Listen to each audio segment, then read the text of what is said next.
Momo and Okarun set out to find the latter's missing balls that, as Turbo Granny claims, are enveloped in a golden layer of her spiritual energy.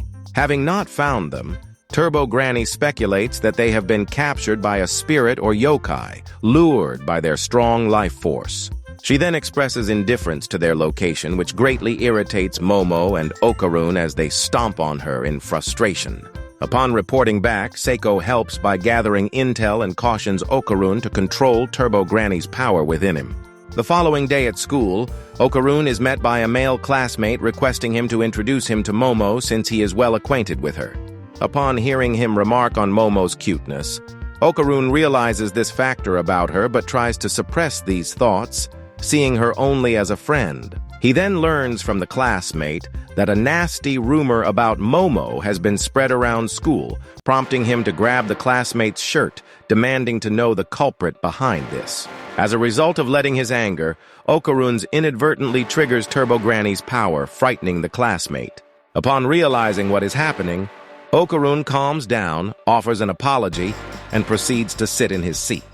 Turbo Granny then shows herself to Okarun, revealing that she has been hiding in his bag the whole time, and reacts with glee after seeing him unleash her power in public. Not wanting anyone to see her, Okarun dashes out of the classroom to speak to her alone out in the hallway, and hears her attempt to coax him into restoring her power, which he resists.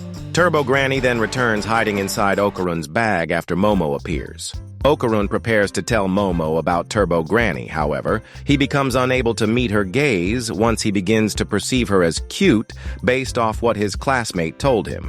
Consequently, Momo chases after him as he increasingly distances himself, causing her both irritation and confusion.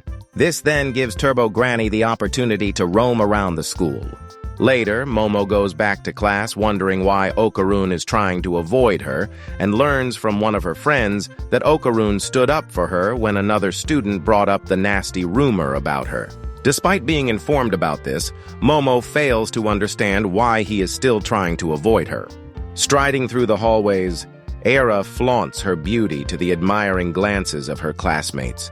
While doing so, she ponders her view of Momo as a demon, an opinion shaped by seeing Momo's psychic powers at the time when she dropped a wash tub on her head, and feels a twinge of disappointment that the malicious rumor she had spread about Momo seems to have been ineffective. While clutching one of Okarun's kintama, which she discovered the previous day, she holds onto the belief that it is a sign of her destiny to save the world. Last night, Aira discovers one of Okarun's balls after it falls on her head and sees a stream of light along the railway, leading to her claiming the golden ball and her assumed role as a savior. In the present, Aira's friends deliver the items she had requested for her world-saving mission, a Bible and a cross. After one of Aira's friends expresses how strange Aira has been acting, Aira alerts them about a mysterious red-clad woman outside the school. Aira, upon learning from her friends that they see nothing outside, deduces that the entity must be Momo's familiar, sent to observe them. As she attempts to hide from the woman, Aira is deemed suspicious by two boys and tries to cover up her behavior with her false personality.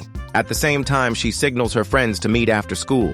Atop the school roof, Momo demands for Okarun to look at her. As an excuse, Okarun tells her that he is monitoring Turbo Granny while she eats lunch in case she leaves his sight, to which the talking cat doll becomes confident that he can't stop her. Momo then questions why Turbo Granny is here with them at school, and ends up instigating a fight with her after claiming that she has a right to order her after winning in their previous battle. Turbo Granny informs them that she has been searching around the school for the kintama, thinking that there is a possibility that a human had found it instead of a yokai, which could potentially lead to them gaining the ability to perceive spirits and becoming a target for them. Turbo Granny also mentions a strange woman but chooses to divulge more about this piece of info after school. Aira contemplates whether she can manage a confrontation with both Momo and her familiar. Peering outside, she notices the woman in red approaching. Later, in the corridors, Momo is approached by Aira, whom she remembers as the girl she dropped the wash tub on the day before, requesting a private meeting. Momo consents to discuss matters in a different location, wishing to avoid complications, and informs Okarun that they will reconvene later. After she leaves, Okarun is alerted by Turbo Granny in his backpack about the mysterious woman she had previously seen. Following Ira into a deserted building, she is suddenly ambushed by her two friends who handcuff and restrain her. Ira then tries to perform an exorcism on her using the cross and the Bible. Frustrated, Momo uses her psychic abilities to push Ira's friends off her. Ira, witnessing Momo's demon wings again, takes out the Kintama to assist in her exorcism. When Momo realizes Ira possesses one of Okarun's Kintama, she attempts to clarify its significance but fails to persuade her. Spotting Okarun rushing in with concern, Momo alerts him that Ira holds one of his Kintama and identifies her as the mysterious woman. Okarun, however, clarifies that Ira is the target of the mysterious woman, who then appears to seize Ira away from Momo. After seizing Ira, the enigmatic woman proclaims herself to be her mother. Okarun attempts to rescue Ira by using Turbo Granny's power, however. The woman prevents this as she evades his rush attacks with her acrobatic movements. Seeing Okarun facing the threat of being devoured by the woman, Momo tries using her psychic power to pull him out of her mouth. The woman then repels Momo with a kick and ingests Okarun whole. The woman reveals to Ira that she has been waiting over 10 years for a reunion since their last encounter when Ira was young, and recognizes her as her mother. Regaining her footing, Momo demands that the woman to return Okarun and is compelled to remind her of the rules governing interactions between yokai and humans.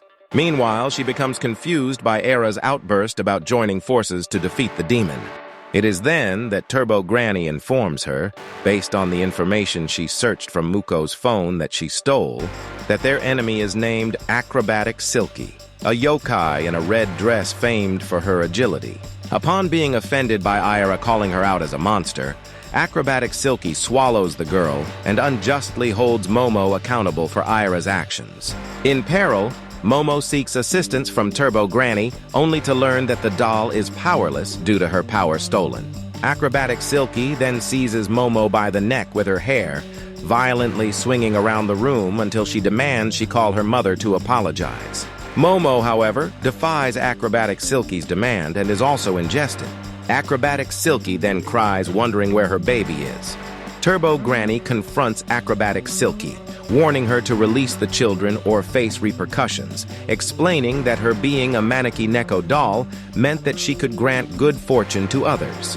True to Turbo Granny's foresight, Momo ignites Acrobatic Silky's hair, which she had ingested along with her, using Ira's lighter rosary, compelling the yokai to expel the children. With both out, Momo and Okarun gear up for a retaliatory strike on Acrobatic Silky.